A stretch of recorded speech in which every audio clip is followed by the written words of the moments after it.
As I'm sure you can tell, it's very late at night and I'm clearly not in my classroom.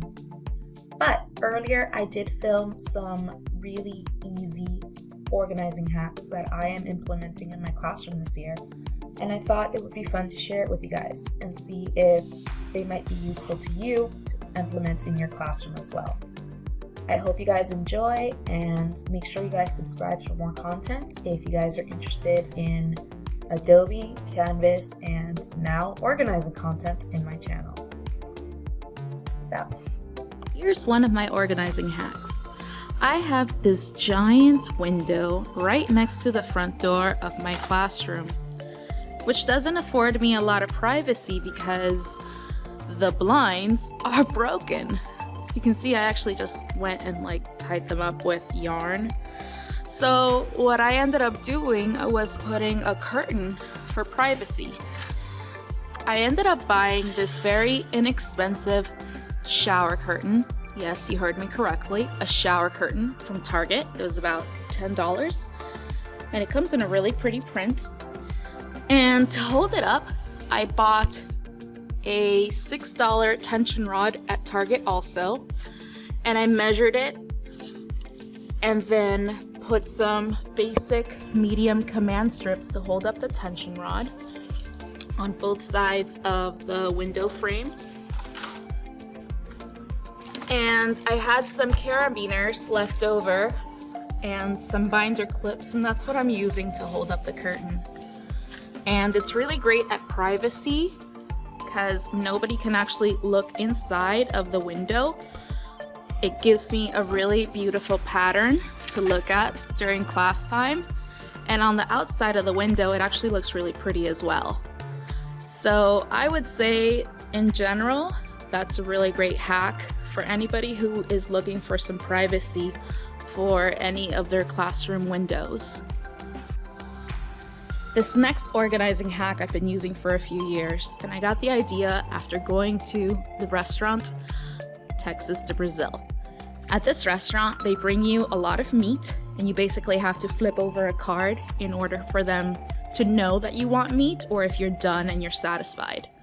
So I took that same philosophy by creating these laminated cards that I then Velcroed to my student computers. So you'll see that one side has the fuzzy end of the Velcro square, and then the cards themselves have the nice soft side of the Velcro square. One side of the laminated card says okay, and then the other side says help. So if a student needs me, they can just go and flip it over to help, and I'll just come assist them when I'm able to do so. Then when I'm done helping them, they can go and switch it to the okay, and I can walk away and help someone else. To create these cards, I basically went and I laminated 2 index cards that I printed on. So I just fed the index card right through my printer and I printed on it, but you could also just handwrite it if necessary. And then I just went and I put both of the index cards inside of the laminating strip, laminated it, put Velcro on it, and they've lasted me for a long time. It does take quite a lot of time to set it up at first, creating the laminated cards and such, but once you do, they're pretty long lasting, and all you need to replace every now and then is the Velcro square if the students have been picking on it. The only downside is that sometimes they go and they fall into the monitor. So if anybody has any ideas for how to eliminate that problem, please let me know in the comments below. Duct tape is amazing. I love duct tape. I've been using duct tape pretty much since I started teaching to separate the different panels on my board. So you'll see for my class agenda, I have a panel for A Day, B Day, and my advanced class, as well as some reminders. And I basically just separated each of these panels using duct tape. You can also see I made a far more elaborate duct tape design for my learning goals board that I need to fill in. And I basically was able to create a grid using these colorful strips of duct tape to organize each of the tiers that my students need to meet throughout any given lesson. It does take some time and a lot of unsticking and sticking back on and walking back to verify that the lines are straight until your board looks beautiful. But the great thing about duct tape is that it is very flexible, so you can stick it and unstick it as many times as you want, and then put it back on until you're satisfied with the result. And it comes in a lot of really fun, beautiful patterns, like this tribal looking pattern, as well as solid colors that you can go and match up to whatever your room's aesthetic is. I love teal and aqua colors, so you can see I was using a lot of those throughout my board to do my learning goals. I don't know how it took me so long to think of this, but I was always losing my markers, just like I'm sure many teachers do. And then I thought, why don't I just Velcro them to the board? So I bought some Velcro squares, and I basically would put one side of the Velcro square, so this is like the rough side, on the marker itself, and then the fuzzy soft side onto my board. That's just some duct tape that I have to separate the sections of my board. And now anytime I'm done using the marker, I can just go and put it back up. And I'm never having to search for it below. I'm never having to search for it on the floor. I can see at a glance if I'm missing any of my markers, because they're all just kind of sticking to the board itself.